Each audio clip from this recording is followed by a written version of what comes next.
Hare Krishna, Krishna Krishna, Hare Hare, Hare Rama, Rama Rama, Hare Hare. Hare Krishna, Krishna Krishna, Hare Hare, Hare Rama, Rama Rama, Hare Hare. Hare Krishna, Krishna Krishna, Hare Hare, Hare Rama, ഹരേഷ്ണ, ഇതിൽ Oppo എന്ന് പറഞ്ഞ അതാരാന്നൊന്ന് പറയാവോ? ആരാ? Oppo എന്ന് എഴുതിയ ഒരു simple എഴുതിയിട്ട് മൊബൈലിന്റെ പേര്, അതിൽ ആരുടെ പേര് എന്നൊന്ന് പറയാവോ എന്ന്. മാതാജിനോടല്ല മാതാജി. Okay, sorry. ആയിക്കോട്ടെ, സോറി, സാരമില്ല ഹരേഷ്ണ. Oppo CH2781 CPH.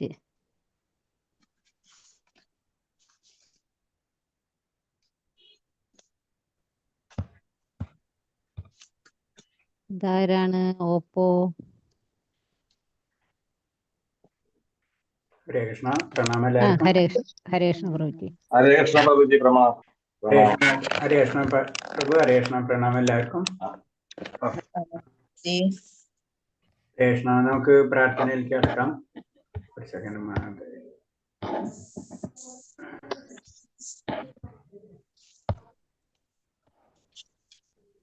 നമ്മള് ബാബു പ്രഭുവിനെ ഇപ്പൊ കാണാറില്ലല്ലോ ഹരേഷ്ണ.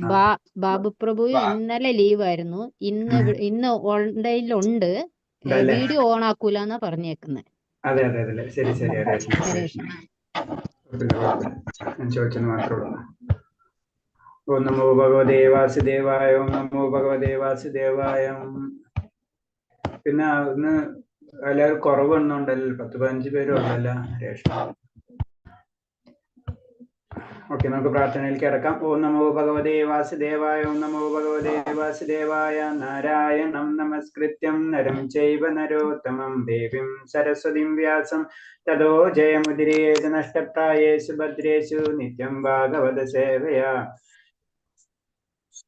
ഭാഗവതേയുത്തമ ശ്ലോകേ ഭക്തിർഭവതി നഷ്ടകീ മൂകം കരോതി വാചാലം പങ്കും ലംഘേതേ ഗിരിഃ കൃപതമഹം വന്ദേ പരമാനന്ദമാധവം. ശ്രീഗുരുദീനതാരിണം ശ്രീചൈതന്യമീശ്വരം അജ്ഞാനതിമിരാന്ധസ്യ ജ്ഞാനാഞ്ജലശലാകയാ ചക്ഷുർമിലിതം യേന തസ്മൈ ശ്രീഗുരുവേ നമഃ. ശ്രീചൈതന്യം മനോഭീഷ്ടം സ്ഥാപിതം യേന ഭൂതലേ സ്വയം രൂപകഥാ മഹ്യം ദദാതി സഭാന്തികം. വന്ദേഹം ശ്രീഗുരു ശ്രീയുതപദകമലം ശ്രീഗുരും വൈഷ്ണവാംശ ശ്രീരൂപം സാഗരജാതം സഹന രഘുനാഥാനിതം തം സജീവം സാദൈവം സാവധൂതം പരിജനസഹിതം കൃഷ്ണചൈതന്യദേവം ശ്രീരാധാകൃഷ്ണപാദാൻ സഹന ലളിത ശ്രീവിശാഖാനിം താം സാഹേ കൃഷ്ണ കരുണാ സിന്ധോ ദീനബന്ധോ ജലപദേ ഗോപേശ ഗോപികാന്ത രാധാകാന്ത നമസ്തുതേ. തപ്തകാഞ്ചന ഗൗരാംഗി രാധേ വൃന്ദാവനേശ്വരി ശവാനുസുതേ ദേവി പ്രണമാമി ഹരിപ്രിയേ. വാഞ്ചാകൽപതരൂപേച്ഛ കൃപാ സിന്ധിഭ്യേവ ച പതിനാം പാവനേഭ്യോ വൈഷ്ണവേഭ്യോ നമോ നമഃ. നമോ വിഷ്ണുപാദായ കൃഷ്ണപ്രേഷ്ഠായ ഭൂതലേ ശ്രീമദേ ഭക്തിവേദാന്ത സ്വാമിന്നിധി നാമിനേ. നമസ്തേ സാരസ്വദേവേ ഗൗരവാണി പ്രചാരിണേ നിർവിശേഷ ശൂന്യവാദി പാശ്ചാത്യദേശധാരിണേ. ജയ ശ്രീകൃഷ്ണ ചൈതന്യ പ്രഭു നിത്യാനന്ദ ശ്രീ അദ്വൈത ഗദാധര ശ്രീവാസാദി ഗൗരി ഭക്തവൃന്ദം. ഹരേ കൃഷ്ണ കൃഷ്ണ കൃഷ്ണ ഹരേ ഹരേ, ഹരേ രാമ രാമ രാമ ഹരേ ഹരേ. ഹരേ കൃഷ്ണ കൃഷ്ണ കൃഷ്ണ ഹരേ ഹരേ, ഹരേ രാമ രാമ രാമ ഹരേ ഹരേ. ഹരേ കൃഷ്ണ കൃഷ്ണ കൃഷ്ണ ഹരേ ഹരേ, ഹരേ രാമ രാമ രാമ ഹരേ ഹരേ. ഹരേ കൃഷ്ണ പ്രഭുവാദിക്ക് ജഗുദേവ് പ്രണാമം പ്രഭുജി. ഹരേ കൃഷ്ണ, എല്ലാവർക്കും പ്രണാമം. ബുക്ക് കിട്ടിയാ ഈശവാസ്യപനിഷത്ത്? കിട്ടി. എവിടെന്നാ വന്നത്? അത് ഗുരുവായൂരിന്നാണ്? അവരാണ് വിട്ടത്? ഗുരുവായൂരിന്ന് വന്നു. ഓക്കെ ഓക്കെ, പേയ്മെന്റ് ഒന്നും ചെയ്യാൻ പറ്റിയിട്ടില്ല. അവര് ലിങ്ക് ഇട്ട് തന്നിട്ടില്ല. പേയ്മെന്റ് ലിങ്ക് ഇട്ട് തരാന്ന് പറഞ്ഞിട്ടേ ഉള്ളൂ. അഡ്രസ് അയച്ചു കൊടുക്കാൻ പറഞ്ഞു. പുസ്തകം വരികയും ചെയ്തു. അവരാദ്യം അഡ്രസ് മേടിക്കുന്നുള്ളൂ, പേയ്മെന്റ് മേടിക്കുന്നില്ല. ഹരേഷ്ണ, അവരും ഒരു സർവീസ് പോലെയാണ് ചെയ്യുന്നത്. അതാ കാരണം എല്ലാതും എല്ലാവരും തത്വത്തിലാണ് പോണത്. ഹരേഷ്ണ, ലിങ്ക് തരാന്ന് പറഞ്ഞിട്ടുണ്ട് അയക്കാനുള്ള. അയച്ചൊന്ന് അവരൊന്ന് റിമൈൻഡ് ചെയ്താൽ മതി. ഹരേഷ്ണ. അപ്പൊ നമുക്ക് ഇന്ന് നമ്മൾ കഴിഞ്ഞ പ്രാവശ്യം ഇൻട്രൊഡക്ഷൻ കഴിഞ്ഞല്ലേ നമ്മളെ ഇന്നലെ ഇൻട്രൊഡക്ഷൻ കഴിഞ്ഞല്ലേ നമ്മള് ഇന്നലെ കഴിഞ്ഞു. ഇന്ന് മന്ത്രം ഒന്ന് എടുക്കാന്നാ പറഞ്ഞത്. ധ്യാന ശ്ലോകം കഴിഞ്ഞിട്ടില്ലേ? ധ്യാന ശ്ലോകം എടുക്കണ്ടേ നമ്മള്? ഉം. ധ്യാന ശ്ലോകം വരുന്നത് പരീക്ഷണം.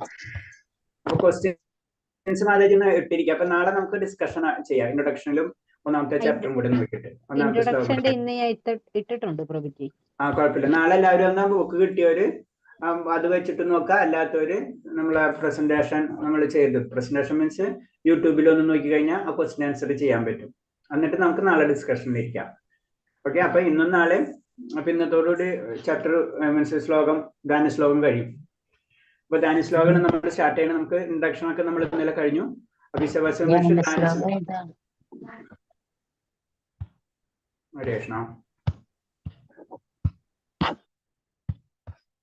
ധ്യാന ശ്ലോകം പറയുന്നത് എന്താണ്? ഓം പൂർണ്ണമദം പൂർണ്ണമിദം പൂർണ്ണാത് പൂർണ്ണമുദച്യതേ പൂർണ്ണസ്യ പൂർണ്ണമാദായ പൂർണ്ണമേവ അവശിഷ്യതേ. ഇത് വളരെ ഇമ്പോർട്ടന്റ് ആയിട്ടുള്ള ശ്ലോകം. ഞാൻ പറഞ്ഞില്ല 10 ഉപനിഷത്തുകളിൽ തന്നെ ഏറ്റവും 108 ഉപനിഷത്ത് തന്നെ ഏറ്റവും ഇമ്പോർട്ടന്റ് 10 ഉപനിഷത്തിലാണ്. അതിൽ തന്നെ ഈശാവാസ ഉപനിഷത്ത് വരണം. 10 ഉപനിഷത്തിലെ ഒരു ഉപനിഷത്തായിട്ട് നമുക്ക് കണക്കൂട്ടാം. അത് നമ്മൾ പറഞ്ഞു യജുർവേദത്തിൽ തന്നെ വേദങ്ങൾ പാർട്ടായിട്ട് വരുന്നതാണ്. അപ്പൊ അതിലെ മന്ത്രം എന്ന് പറയുമ്പോ അതെന്താണ്? അത് ധ്യാനമന്ത്രം പറയുന്നത് എന്താണ്? പൂർണ്ണമതം. അപ്പൊ ഇതിന്റെ അർത്ഥം പറയുന്നത് എന്താണെന്ന് നോക്കാം നമുക്ക്. വിവർത്തനം പറയുന്നത് പരമദിവ്യോത്തം പുരുഷൻ സത്യവും പൂർണ്ണമാകയാൽ അദ്ദേഹത്തിൽ നിന്ന് ഉത്ഭവിക്കുന്ന ഈ പ്രതിഭാസിക പ്രപഞ്ചവും അതുപോലെ മറ്റുള്ളവയും പരിപൂർണമാണ്. പൂർണ്ണതയിൽ നിന്നുണ്ടാകുന്ന എന്തും സ്വയം പൂർണ്ണങ്ങളാണ്. അപ്പൊ ഇതില് ചുരുക്കി പറയണത് ഇത്രേ ഉള്ളൂ. എല്ലാതും ഒരു പോയിന്റിൽ നിന്നാണ് തുടങ്ങിയിട്ടുള്ളത് എന്നാ പറയുന്നത്. അപ്പൊ ഒരു ശക്തിയിൽ നിന്ന് പിന്നെ തിരിഞ്ഞ് വരാണ്. അപ്പൊ അതിന്റെ അർത്ഥം എന്ന് പറഞ്ഞു കഴിഞ്ഞാൽ നമ്മള് സാധാരണ നമുക്ക് പെട്ടെന്ന് മനസ്സിലാവുന്ന വെച്ച് കഴിഞ്ഞാൽ ഒരു വിളക്ക് കത്തിക്കുന്ന പോലെ അല്ലെ? ഒരു വിളക്ക് തിരി ഉണ്ട്, ആ വിളക്ക് തിരി അടുത്ത് കത്തിച്ച്. അപ്പൊ ആ ഒരു വിളക്ക് കത്തിച്ച് കഴിഞ്ഞാൽ അടുത്ത വിളക്ക് ഇട്ടു പോകുന്നില്ല, അത് കുറഞ്ഞു പോകുന്നില്ല എന്നത് പറഞ്ഞ പോലെ അത് പൂർണ്ണം തന്നെ ആയിരിക്കും. ഒരു പൂർണ്ണം, ഭഗവാൻ പരിപൂർണനാണ്. അതിൽ നിന്ന് ഭഗവാന്റെ അംശങ്ങൾ നമ്മളെല്ലാവരും പരിപൂർണം തന്നെയാണ്. കാരണം ആ ഭഗവാന്റെ എല്ലാ ഗുണങ്ങളും നമ്മളിൽ ഉണ്ടാവും എന്നാണ് അതിന്റെ ചുരുക്കം. അതാണ് ഇതിൽ പറഞ്ഞത്. പരമദിവൻ സത്യവും പൂർണ്ണമാകില്ല അദ്ദേഹത്തിൽ നിന്ന് ഉത്ഭവിക്കുന്ന ഏതൊരു പ്രതിഭാസിക പ്രപഞ്ചവും അതേപോലെ. അപ്പൊ ഭഗവാനിൽ നിന്ന് എന്തൊക്കെ ഉത്ഭവിച്ചിട്ടുണ്ടോ അതെല്ലാം പരിപൂർണം. കാരണം ഭഗവാൻ പരിപൂർണതാണ് എന്ന് പറഞ്ഞത്. പിന്നെ ഭഗവാൻ സമ്പൂർണനാകില്ല അദ്ദേഹത്തിന് അനേകം പൂർണ്ണങ്ങൾ ഉദ്ഭവിച്ചാലും അവിടെ നിന്ന് സമ്പൂർണനായി തന്നെ അവശേഷിക്കുന്നു. അപ്പൊ ഭഗവാനിൽ നിന്ന് ഇങ്ങനെ കുറെ ശക്തികൾ ഉണ്ടായാലും അത് ഭഗവാൻ ഒരു കുറച്ചിലും വരില്ല. ഭഗവാൻ അത് ആയ ശക്തി എപ്പോഴും അതേപോലെ തന്നെ നിലനിൽക്കും. അതായത് നമ്മളിപ്പോ 10-ന്ന് 9 1 കുറച്ച് കഴിഞ്ഞാൽ 9 എന്നുള്ള രീതിയല്ല കണക്കൂട്ടല്. 10-ന്ന് 1 കുറച്ചാലും 10 തന്നെ നിലനിൽക്കും. ഇതെന്ന് പറഞ്ഞാൽ നമ്മളെ യുക്തിക്ക് ഭക്തി പിടിക്കാൻ പറ്റില്ല എന്നാണ്. 10-ന്ന് 10 - 1 = 9 അതല്ലേ നമ്മളെ കാൽക്കുലേഷൻ. പക്ഷെ ഇതിലെങ്ങനെയാണ് 10 - 1 = 10. ഭഗവാൻ എപ്പോഴും പരിപൂർണതയായിരിക്കും.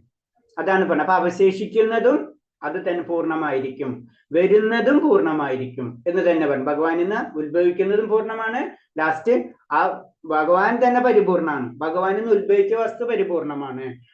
ആ പരിപൂർണത്തിൽ നിന്ന് വന്നാലും ബാലൻസ് നിൽക്കുന്നതും പരിപൂർണമായിരിക്കും. ഇതാണ് ഇതിന്റെ ശ്ലോകം.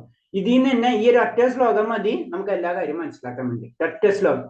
ഇതിന് ഈ നമ്മളെ ഗ്രന്ഥങ്ങളെ പ്രത്യേകത. ഈ ഒറ്റ ശ്ലോകം കൊണ്ട് ഒരു 99% ഡൗട്ട് നമുക്ക് ഇതോടുകൂടി ക്ലിയർ ആവും. ആ പരിപൂർണത്തിലേക്ക് യോജിക്കുക എന്നാണ് നമ്മുടെ ലക്ഷ്യം. അതാണ് ഇതിൽ പറയുന്നത്. ഹരേഷ്, ഇത് ക്ലിയർ ആയില്ലേ? ഈ പോയിന്റ് ഇതിൽ വല്ല സംശയം ഉണ്ടാ ഹരേഷ്ണ?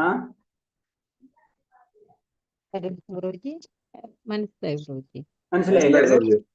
അത് വളരെ ശ്രദ്ധിക്കേണ്ടതാണ്. അതിന് നമ്മൾ ഇത് ഈ ഈശാവാസ ഉപനിഷത്ത് വേദങ്ങളാണ് അല്ലെ? വേദങ്ങളിൽ നിന്ന് വന്നിട്ടുള്ളത് വേദങ്ങളാണ് നമ്മളെ ഫൈനൽ നമ്മൾ അറിവ് എന്നുള്ള രീതിയിൽ വേദങ്ങളാണ് അല്ലെ? അപ്പോ ബാക്കിയല്ല അത് നമ്മൾ പറയും നമുക്ക് 30 കോടി ദൈവങ്ങൾ ഉണ്ട് എന്ന് പറഞ്ഞാലും നമ്മളെ വിഷ്ണു, ബ്രഹ്മാവ്, ശിവൻ ഇതൊക്കെ ഒന്നാണ് അല്ലെങ്കിൽ എന്ന് പറഞ്ഞ് ഇതൊക്കെ വെവ്വേറെയാണ് എന്നുള്ളതൊക്കെ കൺസെപ്റ്റ് ചെയ്യുക. ഒറ്റ പോയിന്റ് മനസ്സിലാക്കണം. അപ്പൊ ഒന്നിൽ നിന്നാണ് എല്ലാതും വന്നിട്ടുള്ളത്. അപ്പൊ ഒന്നുണ്ട്. അപ്പൊ ഒരു ശക്തിനെ തന്നെയാണ് നമ്മൾ ആരാധിക്കണമെന്ന് നമ്മളെ ഗ്രന്ഥങ്ങളിൽ പറയണം. മനസ്സിലായില്ലേ? ആ ഒരു പോയിന്റിനെ തന്നെയാണ്. അപ്പോൾ നമ്മളും ഒരു ദേവതേനെയാണ്, ഒരു ശക്തിനെയാണ് നമ്മൾ ആരാധിക്കുന്നത്, ഒരു ശക്തിനെയാണ് നമ്മൾ ആരാധിക്കേണ്ടത് എന്നും കൂടി നമുക്ക് ഇതിൽ നിന്ന് മനസ്സിലാക്കാൻ പറ്റും. അപ്പൊ ഈ ഉപനിഷത്തിന്റെ ഈ വാചകം പഠിക്കുന്നതോട് അത് ക്ലിയർ ആയി. പിന്നെ അത് ആരാ, അത് അടുത്ത ക്വസ്റ്റ്യൻസ്. അതിന് മറ്റുള്ള പുരാണങ്ങളും അതേപോലെ തന്നെ ഉപനിഷത്തുകളൊക്കെ നമുക്ക് പറഞ്ഞു തരും ഇത് ഭഗവാൻ ശ്രീകൃഷ്ണനാണ് എന്നുള്ള പോയിന്റിലേക്ക് നമ്മൾ എത്താണ്. അതിനോട് ബന്ധപ്പെട്ട് അതിന് പാണ്ഡുപുരാണങ്ങളിലും ഏറ്റവും കൂടുതൽ പറഞ്ഞിട്ടുള്ളത് ഭഗവാൻ ശ്രീകൃഷ്ണനെ പറ്റിയിട്ടുള്ളതാണ്. അപ്പൊ ആ പോയിന്റ് അതിനാണ് നമ്മൾ ആരാധിക്കുന്നത്. അതെന്ന് പറഞ്ഞ പരിപൂർണ്ണമാണ്. പരിപൂർണം എന്ന് പറഞ്ഞ സച്ചിദാനന്ദ വിഗ്രഹ എന്നാണ് പറഞ്ഞത് അല്ലെ. പരിപൂർണ ആനന്ദമാണത്. അതിന് നമ്മളെ ഹൃദയം ആനന്ദം. നമ്മളെല്ലാവരും എന്താ ആഗ്രഹിക്കുന്നത് നമ്മൾ പറഞ്ഞിട്ടുണ്ട് അല്ലെ. ആനന്ദമാണ് ആഗ്രഹിക്കുന്നത്.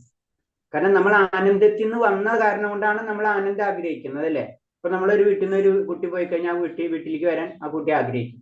കാരണം വീട്ടിൽ കിട്ടുന്ന സന്തോഷം പുറമെ കിട്ടില്ല, അവൻ അന്വേഷിച്ചുകൊണ്ടിരിക്കും. ഇത് തന്നെയാണ് നമുക്ക് സംഭവിക്കുന്നത്. അത് നമുക്ക് കിട്ടിയില്ല.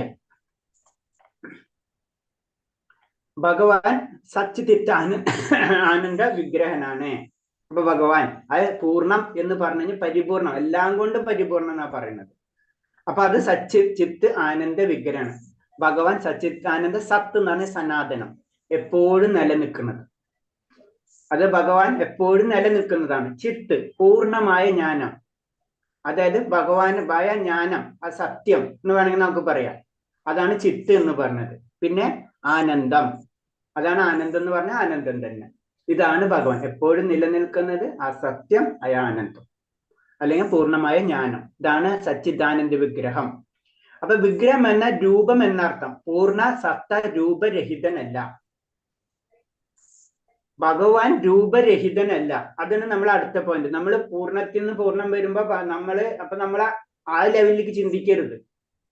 അപ്പൊ പലതരം മൃഗങ്ങളുണ്ടല്ലോ, പലതരം ജീവജാലങ്ങളുണ്ടല്ലോ. അപ്പൊ ഭഗവാനിൽ നിന്ന് ഇത് വന്നു കഴിഞ്ഞു കഴിഞ്ഞാൽ അപ്പൊ ഭഗവാൻ ഇപ്പൊ എക്സാമ്പിള് നമ്മുടെ ചുറ്റുപാടുള്ള നായ, ആന, കുതിര ഇതൊക്കെ അപ്പൊ എന്താണ്, അത് ഭഗവാനിൽ നിന്ന് വന്നതാണല്ലോ. അപ്പൊ ഭഗവാൻ കുതിരനെ പോലെ അല്ലേ ഇരിക്കേണ്ടത്? അങ്ങനെയാണ് യുക്തിവാദികൾ ചിന്തിക്കുക അല്ലെ. അത് പറഞ്ഞത് ഈ യുക്തിക്ക് ഉള്ളതല്ല ഭക്തി. അവിടെ വെച്ച് അത് ഫിനിഷായി. അപ്പൊ അതിലേക്ക് കടക്കേണ്ട ആവശ്യമില്ല നമുക്ക്. കാരണം ഭഗവാൻ ഇത് സൃഷ്ടിക്കാൻ കഴിയുന്നുണ്ടെങ്കിൽ ഭഗവാൻ ഒരു രൂപമുണ്ട്, ഭഗവാൻ അതിന്റെ ശക്തിയുണ്ട്. അത് നമ്മൾ മെന്റലി ഫസ്റ്റ് ഫീഡ് ചെയ്യേണ്ട കാര്യം അത്. ഭഗവാൻ രൂപമില്ലാത്തവനാണ്. നമ്മൾ ഇന്നലെ നമ്മൾ അതല്ലേ വിദൂരസ്ഥനല്ല എന്നൊക്കെ പറഞ്ഞത്. അപ്പൊ ആ ഭഗവാന്റെ രൂപത്തെ പറ്റി വിഗ്രഹം എന്നാൽ രൂപം എന്നർത്ഥം. പൂർണ്ണ സത്ത രൂപരഹിതനല്ല. രൂപരഹിതനായിരുന്നെങ്കിൽ അത് അവിടുത്തെ സൃഷ്ടിയേക്കാൾ ഏതെങ്കിലും വിധത്തിൽ കുറവുള്ളവനാണെങ്കിൽ അവിടുന്ന് പൂർണ്ണമാകാൻ ഇടയില്ല. അപ്പൊ ഭഗവാൻ പരിപൂർണനാണെങ്കിൽ ഭഗവാൻ എന്താണ്, ആ രൂപവും ഉണ്ട്. ദ്വൈത സിദ്ധാന്തം, അദ്വൈത സിദ്ധാന്തം. ദ്വൈത സിദ്ധാന്തത്തിലേക്കാണ് നമ്മൾ കടക്കുന്നത്. അതായത് ഞാൻ വേറെ, ഭഗവാൻ വേറെ. ഏത് ഭഗവാനിൽ നിന്ന് ഞാൻ വന്നു, അതിൻ്റെ അർത്ഥം ഞാൻ ഭഗവാനല്ല. അവിടെയാണ് അന്നാ ഞാൻ ഭഗവാനാണോ, ഭഗവാനാണ് ഉണ്ടായിരുന്നു. ഈ ഡിഫറൻസ് നമ്മൾ മനസ്സിലാക്കണം. അതായത് ഭഗവാന്റെ ശക്തി നമ്മുടെ ഉള്ളിൽ പറഞ്ഞിട്ട് നമുക്ക് അഹം ബ്രഹ്മാസ്മി എന്ന് പറയാം, നമ്മൾ ബ്രഹ്മമാണ്. പക്ഷെ ആ ബ്രഹ്മം എവിടെന്നാ വന്നത്? അത് ഭഗവാനിൽ നിന്ന്, അല്ലാണ്ട് തന്നെത്താനും നമുക്ക് വന്നതല്ല അല്ലെ. അപ്പൊ അതാണ് ആ ഡിഫറൻസ്. അദ്വൈതമാണോ? അദ്വൈതമാണ്. പക്ഷെ ദ്വൈതമാണ്, ദ്വൈതമാണ്. അതിന് അജിന്റെ അഭേദ ഭേദ തത്വം, അതാണ് അതിന്റെ അർത്ഥം. അതായത് ഭിന്നമാണ്, ഭിന്നമാണ്, അഭിന്നമാണ്, അഭിന്നമാണ്. അപ്പൊ രണ്ടും കൂടെ മിക്സ് ആയിട്ടുള്ള ഒരു അവസ്ഥ. അതാണ് ശരിക്കും ഭഗവാൻ. അതാണ് നമ്മൾ മനസ്സിലാക്കേണ്ടത്. ഭഗവാന് രൂപമുണ്ടോ? രൂപമുണ്ട്. രൂപമില്ല? രൂപമില്ല. ഇതാണ് സംഗതി. അപ്പൊ അതിന് ഉദാഹരണങ്ങൾ ഓരോന്ന് പറഞ്ഞു തരാണ്. നമ്മൾ സൃഷ്ടിയേക്കാൾ ഏതെങ്കിലും വിധത്തിൽ കുറവുള്ളവനാണെങ്കിൽ അവിടുന്ന് പൂർണ്ണമാകാൻ ഇടയില്ല. നമ്മുടെ സൃഷ്ടിയൊക്കെ പരിപൂർണമാണെന്ന് പറഞ്ഞു തരുന്നുണ്ട്. പരംപുരുഷന് അനന്ത ശക്തികളുണ്ട്, അവയൊക്കെ പൂർണ്ണതയുള്ളതാണ്. ഭഗവാൻ ഒരു ശക്തിയല്ല, അനന്തമായിട്ടുള്ള ശക്തിയുണ്ട്. അപ്പൊ അനന്തമായ ശക്തിയുള്ള വ്യക്തിക്ക് അനന്തമായ ഗുണങ്ങൾ ഉണ്ടാവും. പ്രപഞ്ചത്തിലെ മറ്റൊരു ഏകവും നിലനിൽപ്പിന് വേണ്ടി അധിക ശ്രമം നടത്താറില്ല. പ്രപഞ്ചത്തിലെ മറ്റൊരു ഏകവും നിലനിൽപ്പിന് വേണ്ടി അധിക ശ്രമം നടത്താറില്ല. അപ്പൊ അതെന്താ പറയുന്നത്? കാരണം പ്രപഞ്ചം എന്ന് പറഞ്ഞ ഭഗവാന്റെ സൃഷ്ടിയുടെ പാർട്ടാണ്. അപ്പൊ അതിൻ്റെ ഉള്ളിൽ വർക്ക് ചെയ്യേണ്ട ആവശ്യമില്ല. ഒരു നിയമത്തിനനുസരിച്ച് കാര്യങ്ങൾ നടന്നു പോവാണ് ചെയ്യുന്നത് അല്ലെ. നമ്മളിപ്പോ ഇന്ത്യൻ ഭരണഘടന നടപ്പിലാക്കിയിട്ടുണ്ട്. അതനുസരിച്ച് ഒരു പൗരൻ എങ്ങനെ ജീവിക്കണം എന്നുണ്ട്. അത് തെറ്റിക്കഴിഞ്ഞാൽ അതിനനുസരിച്ചുള്ള കാര്യങ്ങളുണ്ട്. അത് നടന്നു കഴിഞ്ഞാൽ അതിൻ്റെ ഉള്ള കാര്യങ്ങളുണ്ട്. എന്നത് പറഞ്ഞ പോലെ പ്രപഞ്ചം അത് ഒരു നിയമത്തിന്റെ ഉള്ളിൽ കൂടെ ഇങ്ങനെ പോയിക്കൊണ്ടിരിക്കണം. അത് കാരണം നമുക്ക് കർമ്മവും കർമ്മഫലങ്ങളൊക്കെ കണക്ട് ആയിട്ട് വരുന്നത്. പരിപൂർണ സത്തയെ സാക്ഷാത്കരിക്കുന്നതിന് വേണ്ടി ജീവസത്തകൾ എല്ലാ സൗകര്യവും നൽകിയിട്ടുണ്ട്. ഭഗവാൻ പരിപൂർണ നമുക്കറിയാലേ മനുഷ്യജീവന് മാത്രമേ ആ അവസ്ഥയിലേക്ക് കടക്കാൻ പറ്റുള്ളൂ. അതിനു വേണ്ടിയിട്ട് എല്ലാ സൗകര്യങ്ങളും നമുക്ക് തന്നിട്ടുണ്ടെന്ന് പറയുന്നത്. എല്ലാം നമുക്ക് അതിന് ആഗ്രഹമില്ല എന്ന് വെച്ച് കഴിഞ്ഞാൽ നമ്മൾ എന്താണ് ഈ 84 ലക്ഷം ജീവജീവനിൽ കൂടെ കറങ്ങി നടക്കാം. അല്ലെങ്കിൽ 84 ലക്ഷം തരം ജീവയോനികളിൽ കൂടെ കടന്നതിന് ശേഷമാണ് നമുക്ക് മനുഷ്യജന്മം കിട്ടുന്നത്. അപ്പൊ ഇത്രയും ജന്മങ്ങളുടെ കഷ്ടപ്പാട് ആണ് നമുക്ക് ലാസ്റ്റ് മനുഷ്യജന്മം കിട്ടുന്നത്. ഭഗവാൻ വീണ്ടും അതിന്റെ സൗകര്യം തരുന്നു. ഭഗവാനല്ല തരുന്നത്, ശരിക്കും പറഞ്ഞു കഴിഞ്ഞാൽ അത് തരുന്നത് സുഖദേവിയാണ്. നമുക്ക് പറഞ്ഞു തന്നു. കാരണം ആ വ്യക്തി ഒരു പരിപൂർണ അവസ്ഥയിൽ അറ്റ്ലീസ്റ്റ് പരോളിന്, നമ്മൾ പറയില്ല ജയിലിൽ കിടന്നിട്ട് ലാസ്റ്റ് പരോളിന് വിടുന്ന പോലെയാണ് നമ്മളെ. വീണ്ടും തെറ്റ് ചെയ്ത് കഴിഞ്ഞാൽ വീണ്ടും ഇങ്ങോട്ട് കൊണ്ടുവരും. അല്ല നല്ല നടപ്പുണ്ടെങ്കിൽ നേരത്തെ ജയിലിൽ നിന്ന് പുറത്തു പോവാം. ആ അവസ്ഥയാണത്. ജനന മരണ ചക്രത്തിൽ 84 ലക്ഷം ജീവയോനികൾ പിന്നിട്ടതിന് ശേഷമാണ് മനുഷ്യജന്മം ലഭിക്കുന്നത്. മനുഷ്യജന്മത്തിൽ പരിപൂർണ സാക്ഷാത്കരിക്കാത്ത പക്ഷം ഭൗതിക പ്രകൃതിയുടെ നിയമം അനുസരിച്ച് വീണ്ടും ജനന മരണ ചക്രത്തിൽ പെട്ട് ഉഴലുന്നു.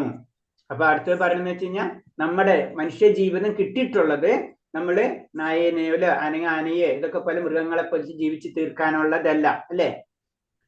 അത് നമ്മൾ എന്താണ്, അത് ഭഗവാൻ സാക്ഷാത്കാരത്തിന് വേണ്ടിയാണ്. ശരിക്കും നമ്മൾ ചിന്തിച്ചു കഴിഞ്ഞാൽ നമ്മുടെ ലൈഫ്, അല്ലെ, നമ്മൾ ജനിച്ചു, അത് ജനിച്ചിട്ട് നമ്മൾ ജീവിച്ചുകൊണ്ടിരിക്കണം. അങ്ങനെ ലാസ്റ്റ് അന്ത്യം ആവുമ്പോഴും നമ്മൾ ചിന്തിക്കുകയാണ്, ജനറൽ ആയിട്ട് പറയണം, നമ്മൾ ചിന്തിക്കുകയാണ് നമ്മൾ ഈ ജീവിതത്തിൽ എന്ത് നേടി എന്ന് ചിന്തിച്ചു കഴിഞ്ഞാൽ നമുക്കൊന്നും പെടുത്തില്ല, അല്ലെ? നമുക്കൊന്നും നേടിയിട്ടില്ല ജീവിത അന്ത്യത്തിൽ നമ്മൾ പക്ഷെ അത് ചിന്തിക്കുള്ളൂ, അല്ലെ? നമ്മൾ എന്ത് നേടിയെന്ന് വെച്ച് കഴിഞ്ഞാൽ ഒന്നും നേടിയിട്ടില്ല നമ്മള്. പിന്നെ ഒന്നും നേടാതെ എവിടെന്നാ വന്ന് മണ്ണിൽ നിന്ന് മണ്ണിലേക്ക് പോകുന്നു പറയുന്ന പോലെ തന്നെ. അപ്പൊ ഒന്നും നേടാതെ പോകണം. അപ്പൊ നേടാനുള്ള സൗകര്യം നമുക്ക് ഈ മനുഷ്യജന്മത്തിലുണ്ട്. നമ്മൾ ലാസ്റ്റ് ചിന്തിച്ചിട്ട് ഇതല്ലാതെ ഒരു മായ പോലെ പറഞ്ഞ ചവച്ചത് ചവയ്ക്കാന്നാണ് പറഞ്ഞത് നമ്മളെ ജീവിതം എന്ന് പറഞ്ഞത്. അപ്പൊ അതിന് ആ ഒരു കാര്യമില്ല, ചവച്ചത് തന്നെ ചവച്ചുകൊണ്ടിരിക്കണം നമ്മൾ. അപ്പൊ അത് പറഞ്ഞത് ഈ ജനന മരണ ചക്രങ്ങളിൽ നിന്ന് രക്ഷ നേടാനാണ് നമുക്ക് മനുഷ്യജീവിതം കിട്ടിയിട്ടുള്ളതെന്നാണ് പറയുന്നത്. അത് അതേ രീതിയിൽ, കാരണം പക്ഷെ എന്താണ്, നമുക്ക് മനുഷ്യരായ അതിലേക്ക് കടക്കാൻ പറ്റാത്തത് എന്തായിരിക്കും? നമുക്ക് മനസ്സിലായി, സിമ്പിള്. നമുക്കിപ്പോ എല്ലാവരും കാര്യം മനസ്സിലായി, അല്ലെ? നമ്മൾ എന്തായാലും മനുഷ്യജീവിതം എന്ന് പറഞ്ഞാൽ സമ്പൂർണ്ണ സാക്ഷാത്കാരത്തിലേക്ക് കടക്കാനെന്നൊക്കെ പറഞ്ഞ് മനസ്സിലായി 84 ലക്ഷമൊക്കെ. പക്ഷെ നമുക്കത് പറ്റാത്തത് എന്താണ്? നമുക്കിപ്പോ എല്ലാവർക്കും അറിയാം കാര്യങ്ങളൊക്കെ. നമുക്കത് പറ്റാത്തത്, നമുക്ക് ചെയ്യാൻ ബുദ്ധിമുട്ട് വരാനുള്ള കാരണങ്ങൾ എന്തൊക്കെയായിരിക്കും നിങ്ങളെ ഓരോരുത്തരും പോയിന്റ് ഓഫ് വ്യൂല്? നമുക്കറിയാം ഏറ്റവും നല്ല ജന്മം മനുഷ്യജന്മം എന്ന് ഒക്കെ അറിയാം. മനുഷ്യജന്മം എന്ന് ലാസ്റ്റ് ജന്മം എന്നും അറിയാം. അതിൽ നമുക്ക് സാക്ഷാത്കാരം ലഭിക്കുമെന്നും അറിയാം. പക്ഷെ നമുക്കത് അറിഞ്ഞിട്ട് നമുക്ക് ചെയ്യാൻ പറ്റുന്നില്ല. അതിന് കാരണം എന്തായിരിക്കാം? ഭഗവാനോടുള്ള വിശ്വാസം കുറഞ്ഞുണ്ടോ? ഭഗവാനോടുള്ള വിശ്വാസക്കുറവുണ്ടോ? വിശ്വാസക്കുറവുണ്ട് ഒന്ന്. അടുത്ത പോയിന്റ് ആരെങ്കിലും? നമ്മൾ കർമ്മഫലങ്ങൾ ചെയ്തുകൊണ്ടിരിക്കണം. എന്താ നമ്മൾ കർമ്മത്തിന്റെ ഫലങ്ങൾ ചെയ്തുകൊണ്ടിരിക്കണല്ലോ. നമ്മള് കഴിഞ്ഞ ജന്മം ചെയ്ത് അനുഭവിച്ചത് ഈ ജന്മം ചെയ്യുന്നു. അപ്പൊ അതിന്റെ ഇതില് നമ്മള് ഭഗവാനെ കിട്ടുന്നത് കുറച്ച് സമയമാണ്. ഓക്കെ, നമുക്ക് സമയം കിട്ടണില്ല. നമ്മളെ കർമ്മങ്ങളിൽ ബിസി, അല്ലേ? ഓക്കെ, നമ്മള് മായയിൽ ഇങ്ങനെ കുടുങ്ങിയിട്ട് തോന്നില്ലല്ലോ. അതാണ് ഒരുവിധം കുറെ കറക്റ്റ് ഒരു ആൻസർ മാതാജി പറഞ്ഞത്, ലീല മാതാജി പറഞ്ഞത്.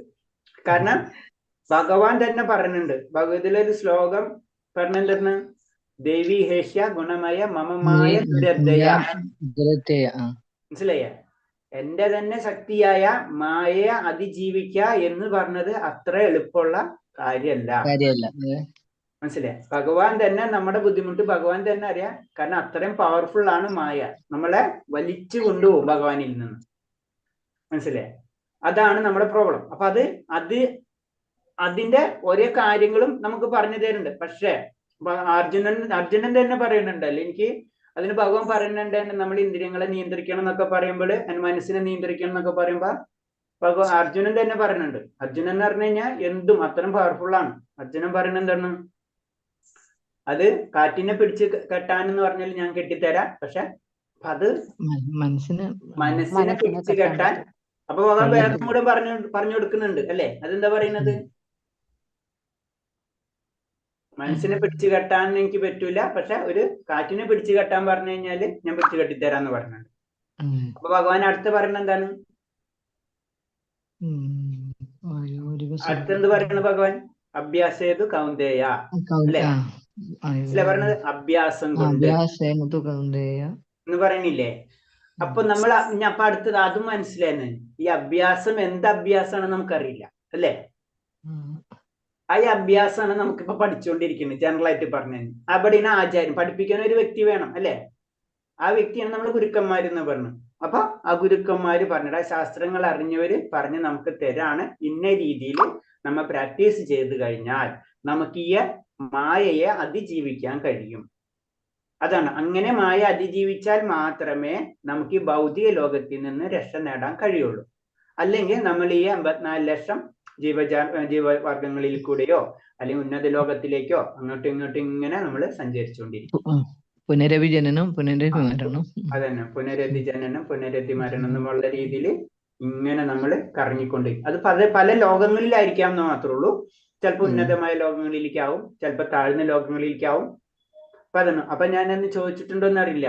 നമ്മൾ താഴ്ത്തു പോയാലും നമുക്ക് ചാൻസ് ഉണ്ട്, നമുക്ക് വിഷമിക്കേണ്ട ആവശ്യമില്ല. താഴ്ത്തേക്ക് പോയാലും പക്ഷെ എത്ര 84 ലക്ഷം ചിലപ്പോ ജനന മരണങ്ങൾ പൂർത്തിയാക്കിയിട്ട് വേണം നമ്മളെ അടുത്തത് കിട്ടാൻ വേണ്ടി. അവിടെയാണ് പ്രോബ്ലം. അപ്പൊ അത്രയും കാലം നമ്മൾ ഇങ്ങനെ കറങ്ങും. അതൊക്കെ നമ്മൾ ഭഗവത് പഠിച്ചാണ്. അപ്പൊ പറഞ്ഞാണ് മനുഷ്യജന്മത്തിൽ പരിപൂർണ്ണ സാക്ഷാത്കരിക്കാത്ത പ്രശ്നം. അപ്പൊ നമുക്ക് ഈ ജന്മം കിട്ടിയിട്ടുള്ളത് അതിന് വേണ്ടിയിട്ടാണെന്ന് നമ്മൾ ചിന്തിക്കണം. അപ്പൊ അതിനു വേണ്ടി കുറച്ചെങ്കിലും എന്തും അതും ഭഗവാൻ പറഞ്ഞിട്ടുണ്ടല്ലേ? ആ ശ്ലോകം ഓർമ്മയില്ലേ? കുറച്ചെങ്കിലും എന്നുള്ള പറഞ്ഞത് ഭഗവതില് മുഴുവൻ നമുക്ക് പറ്റുന്നെങ്കിൽ കുറച്ചെങ്കിലും എന്നുള്ള രീതിയിൽ ഒരു ശ്ലോകം സ്റ്റാർട്ട് ആവുന്നുണ്ട്. സ്വല്പം അഭ്യസ ത്രായതോ മഹത്വോ ഭയാത് അല്ലേ? നമ്മൾ കുറച്ചെങ്കിലും ചെയ്യുന്ന കാര്യങ്ങള് വലിയ വലിയ ആപത്തുകളിൽ നിന്ന് നമ്മളെ രക്ഷിക്കും.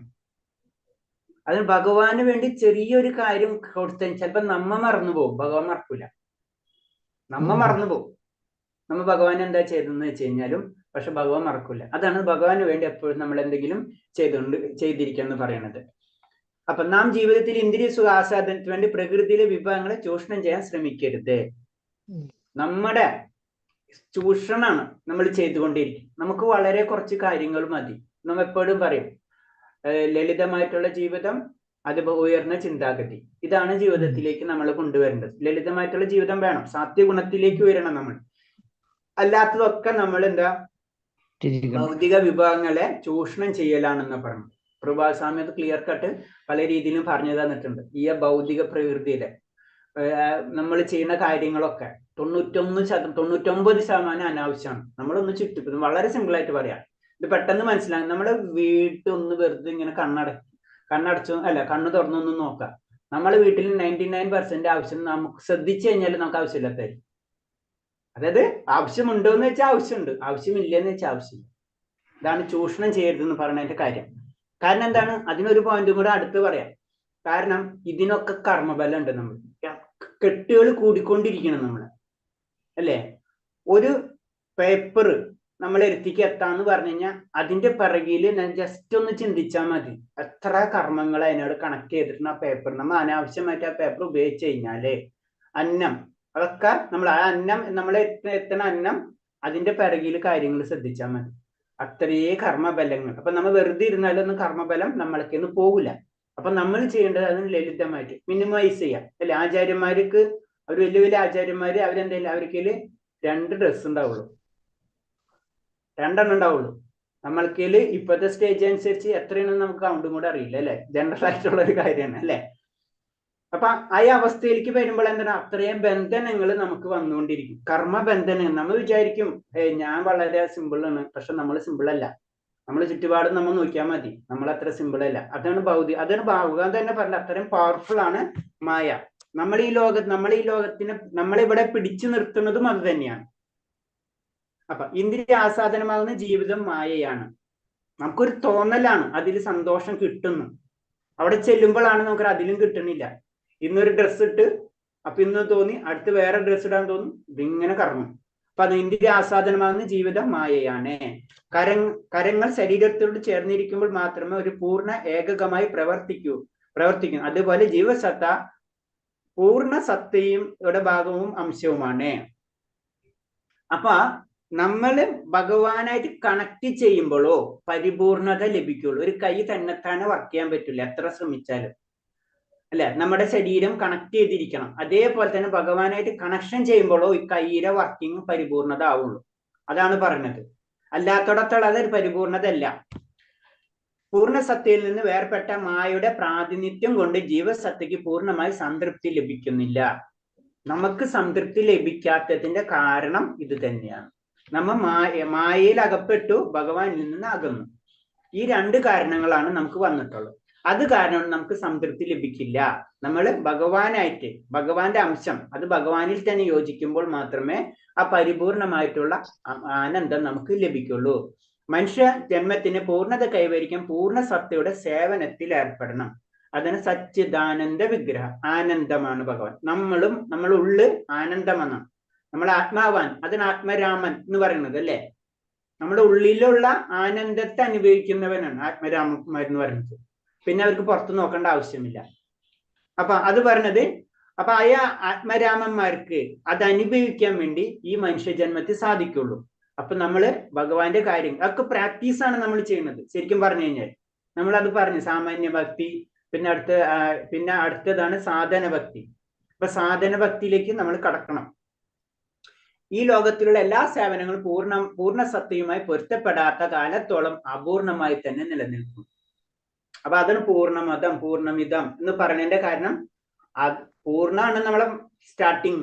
അവിടെ ഇന്നത്തോടെ വരെ അതിൽ നമ്മൾ വിട്ടുപോന്നിരിക്കുകയാണ്. അത് ഒന്നുകൂടെ കണക്ട് ചെയ്യുമ്പോഴോ അത് ശരിക്കും നമുക്ക് ആ ഫൈനൽ ആ ഒരു ശരീരം എടുത്തു കഴിഞ്ഞാൽ നമ്മളെ കയ്യും കാലും എന്ന പോലെയാണ്. ഇതിന്ന് വിട്ടുപോരുമ്പോ അതിന് വർക്കിംഗ് ഇല്ല. ഇത് കണക്ട് ചെയ്യണം.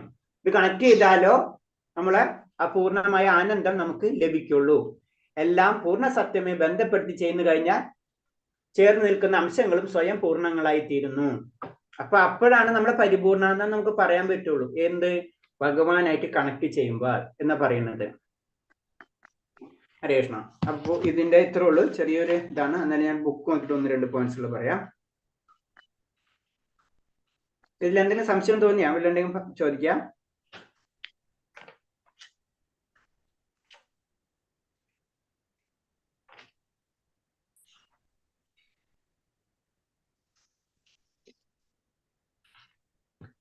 ഹരേ കൃഷ്ണ.